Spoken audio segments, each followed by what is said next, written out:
Welcome back. Let's get a business update with William. Hello again, William. Now, we're going to talk about Spain to start off with, because yesterday we were saying that the Spanish government was causing concern because of its higher than expected deficit. Eurozone finance ministers have been meeting. What did they make of this then?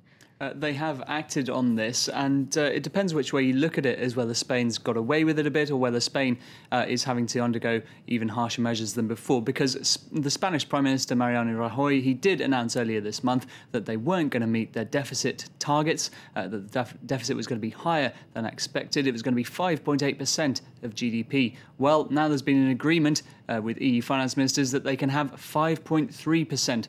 But that's still considerably above the EU's original target of 4.4%. So the EU has let them off the hook by quite an extent. But at the same time, that does mean that Spain is going to have to make additional cuts on top of the large cuts that the economy is already undergoing.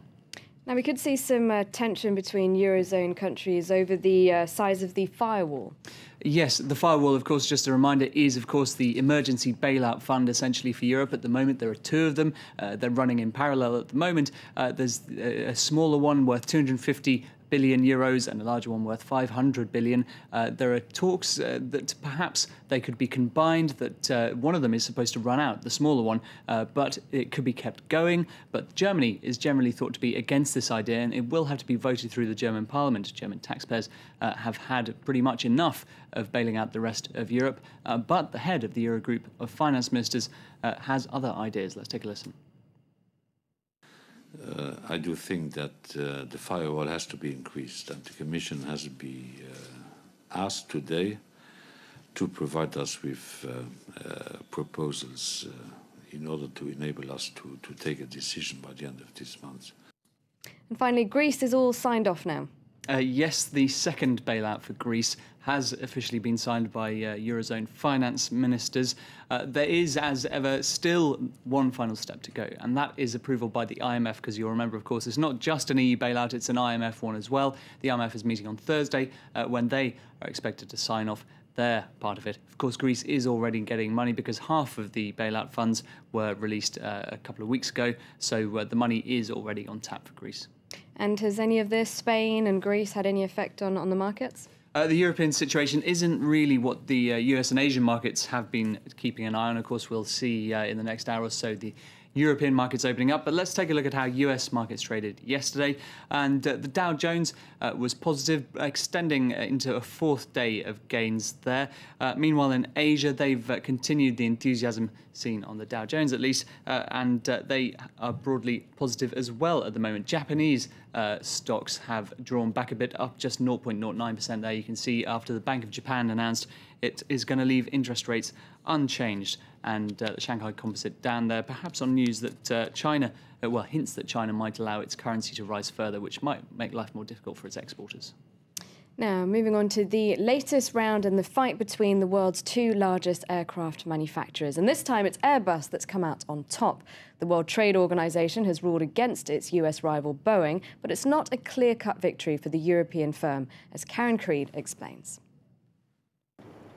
Benefiting from millions, ultimately getting an unfair advantage over its European rival Airbus. The World Trade Organization has upheld a ruling that Boeing received illegal subsidies from the US government. It's the latest step in a long-running battle over subsidies for airplane sales.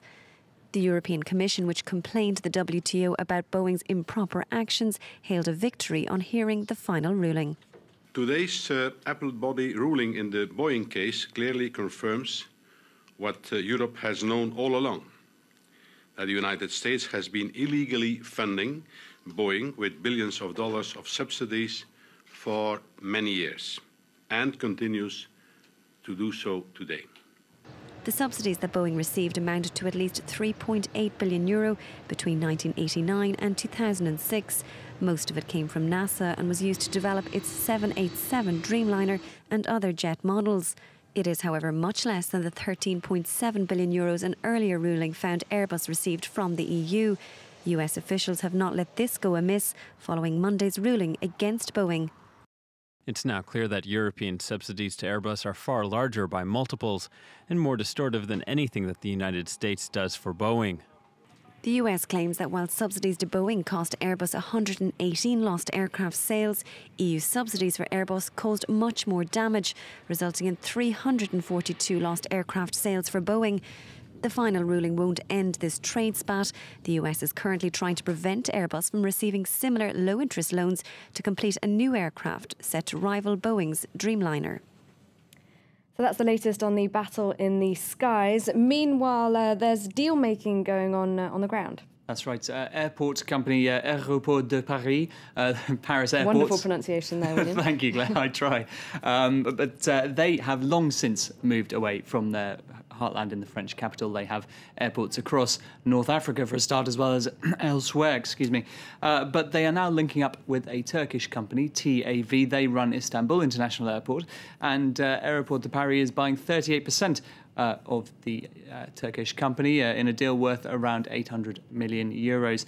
The alliance hopes to expand in Russia. They're hoping for more privatizations of airports in the Russian market, and they also have a construction arm, as well as hoping to expand in Central Asia and the Middle East as well. And the partnership, as it stands, will have access to around 180 million passengers in 37 different airports. So quite a big beast there in the airport game.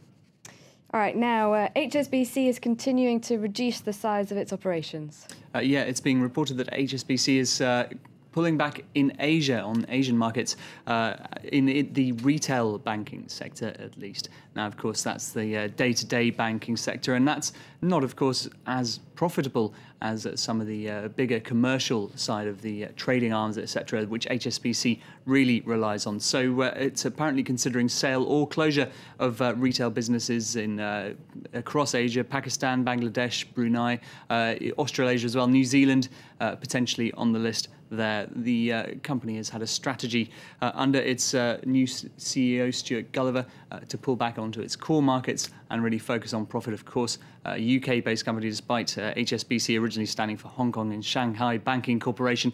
It is a UK-based company, and the UK's banking industry badly affected by the financial crisis.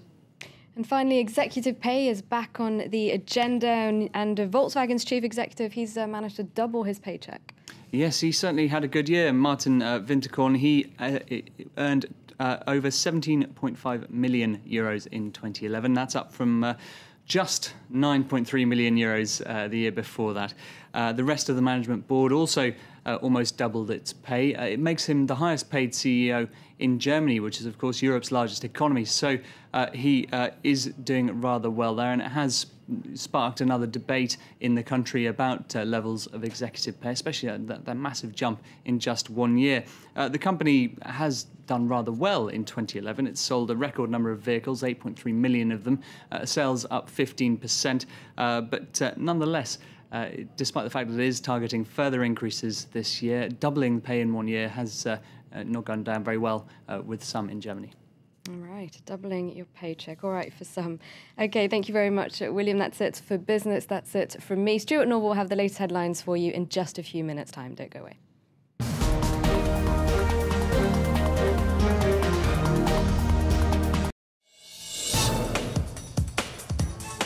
Are they watchdogs of the world's financial system or a threat to it? In Beyond Business, we look at credit ratings agencies and the work they do.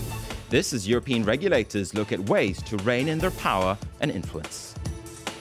Don't miss Beyond Business, today, 10:15 a.m. Paris time, on France 24.